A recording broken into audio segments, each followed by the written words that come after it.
Well, they are trying to protect this person, but I think what happens, as we saw with the Philip Schofield situation, they didn't need to name the man in question. You just needed to go on Twitter, and his picture was all flooded over people's timelines. So the media are doing the right thing in terms of reporting accurately. But I think when you come to the public now, as we've seen with these different BBC presenters who have been dragged into it, people will start talking, and even people close to the victim, if they're not careful, will start talking to the papers as well. Hey guys, welcome back to my channel, and today we have another scandal at the BBC.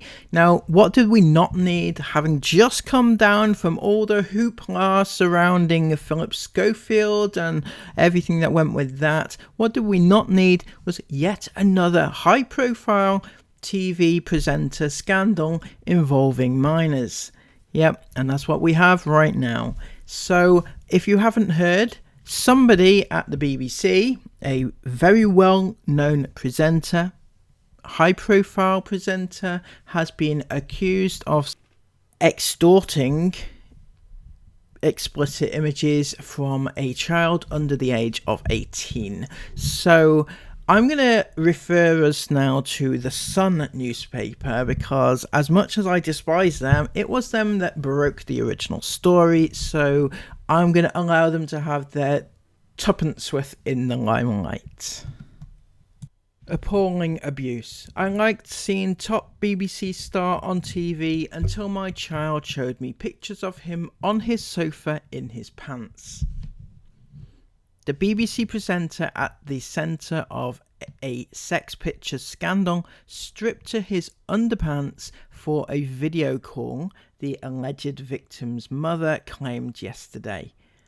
She said she saw him on the youth's phone, leaning forward, getting ready for my child to perform for him. If that is actually even remotely true, that is sick. It really does make me feel a little bit sick, to be honest.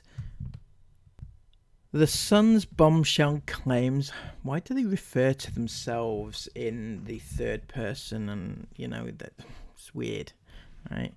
The Sun's bombshell claims that the presenter gave the teenager more than £35,000, dominated the BBC News coverage as bosses remained silent on the crisis. The mother, who claims a BBC star paid her child for sexual pictures, told yesterday how she was stunned to see a phone image of the presenter in his boxer shorts. She recalled, "I loved seeing him on TV. So I was shocked to see a picture of him sitting on a sofa in his house in his underwear. I immediately recognised him. He was leaning forward, getting ready for my child to perform for him. My child told me I have shown things, and this was a picture from some kind of video." The star is off air, but has not been suspended while claims are being investigated. They include one that he gave the youngster more than £35,000 since they were 17 in return for sordid images. According to the BBC's website, staff accused of a serious breach of discipline can be immediately suspended. But the presenter is believed to still be being paid his six-figure salary. In an interview with The Sun on Sunday, the mother said the family complained in May, but became frustrated that the star was still on air a month later. See, I find this really, really difficult to grasp what the hell's going on here at the BBC, because May, right? We're in July now, so it's nearly 2 months later. He was still on air until just now, until this week. And by all accounts, the only reason they've taken him off air is because the Sun planned to release this story. So why was it not dealt with quicker?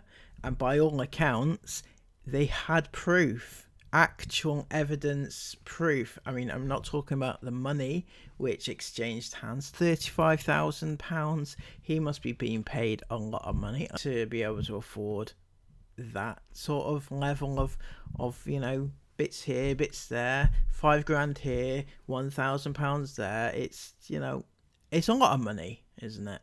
But aside from that, according to this, the mother found pictures of this presenter in his boxer shorts on her child's phone. So they actually have picture evidence of him sending stuff to her child, right? So for them to take so long over doing anything about this seems to be a bit misguided. Now, if they have found something, which they must have found at the very least, that he has sent this person, this child, pictures, and they also, I mean, it's got to be provable, isn't it, that he sent money.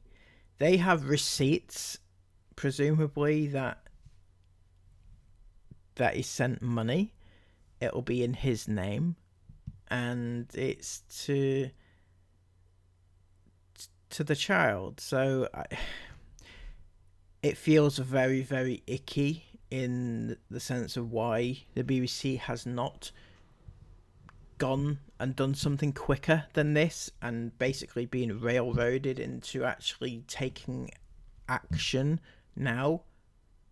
Why didn't they do it sooner? Is it because he's such a big star? Because by all accounts he is a household name, somebody that everybody knows, and when it all comes out who it actually is, it's going to shock us. Some people in the media know who it is, obviously not telling us, rightly so. But on the other hand, is it right that every BBC presenter has been thrown under the bus over this? Because that's what they are doing. Everybody all over the internet are speculating who it is, and many of them have had to come out and actually denounce that it was actually them. They've actually had to deny any involvement in it when it's nothing to do with them, and that's not a nice position to be in. Rylan was the first to come out and say that it wasn't him. Not sure why my name's floating about, but Ari, that story in the Sun, that ain't me, babes. I'm currently filming a show in Italy for the BBC, so take my name out your mouths. Then Jeremy Vine, whose name was bandied about, just to say I'm very much looking forward to hosting my radio show on Monday. Whoever the BBC presenter in the news is, I have the same message for you as Rylan did earlier. It certainly ain't me. And since then, both Gary Lineker and Nicky Clark have both also come out and said that it's not them either. So now, should all BBC male TV presenters be tarred with the same brush and just basically be thrown out there for the world to kind of speculate? Are they the person that sent that requested nude images? Are they the person that would pay £35,000 to a vulnerable youngster?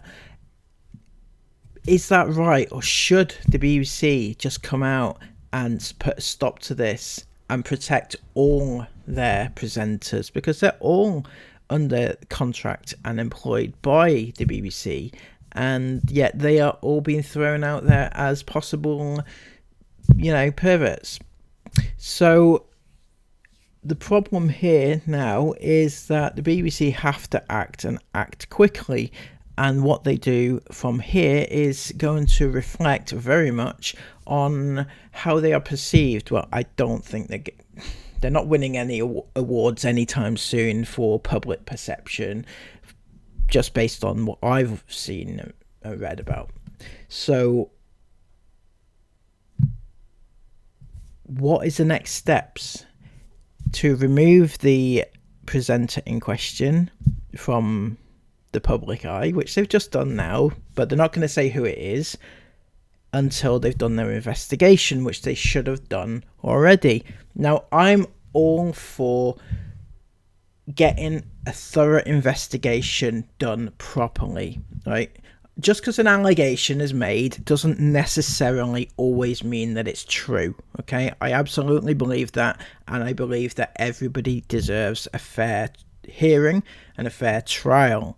So, how has that come about? Now, they have to act swiftly and quickly and get the facts right. Now, the absolute facts that could have been presented to the BBC are the picture that this person sent to the child and the receipts from this person's bank account or PayPal account to this child, right? Those are probably quite easy to investigate, those particular facts, and it's either proven yes they came from this presenter or no they didn't, right? If it turns out they did, then you have a serious problem on your hands and you remove him straight away. But 2 months later and he was still there presenting whatever show he was presenting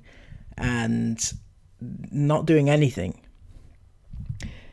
And the BBC only acted now because they were about to be exposed for it, because by all accounts the child's mother had got fed up at the BBC doing nothing and took it to the papers. I guess that's the way things went anyway. My question is, and I don't know exactly because I don't know the age ranges, apparently this child was 17 when it all started, so I don't know if it ran into when they were 18, 19 or whatever. I don't know. Nobody knows that either.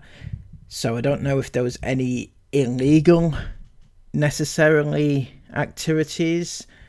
I mean, sending what was probably a sexual video or having a voice, a video call, sexually motivated video call with a 17-year-old, if it was a 17-year-old at that time, then that was probably illegal. Requesting and paying for nudes of a 17-year-old, absolutely, definitely illegal. This is why you don't get under 18 PORN stars, because it's illegal. So has the mother taken this to the police, or is it just been landed at the door of the BBC? I don't know, and that's another question I would have to ask. So did they take it to the paper because they were backed into a corner, or did they take it to the paper because they wanted more money? That's a very icky question. I'm not suggesting that is true, but these are all questions, and I think the overriding factor here is, why are the BBC paying these idiots so much money that they can afford 35 grand in paying for underage explicit pictures?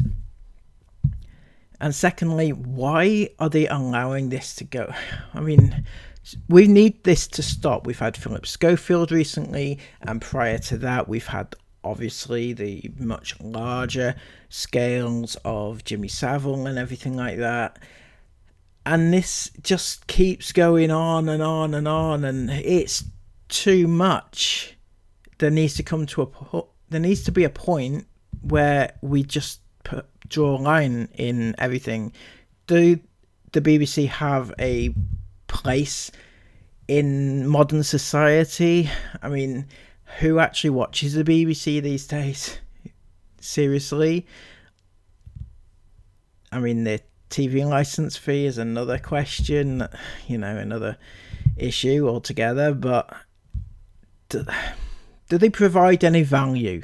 I mean, there's a lot of hugely paid TV presenters on BBC, and yet nobody really wants the channel. Anyway, I'll leave you with that. This whole situation is murky at best right now, and I feel like it's going to get so much worse when the name comes out, because apparently we're all going to be shocked about it. It's a huge name, and yeah, so let's all keep an eye on the unraveling story and see what the BBC's next steps are. Until next time, please let me know what you think about this story down in the comments down below. Thumbs up for me, and subscribe to the channel if you want to hear more about this and other stories. Take care of yourselves until next time. Bye bye.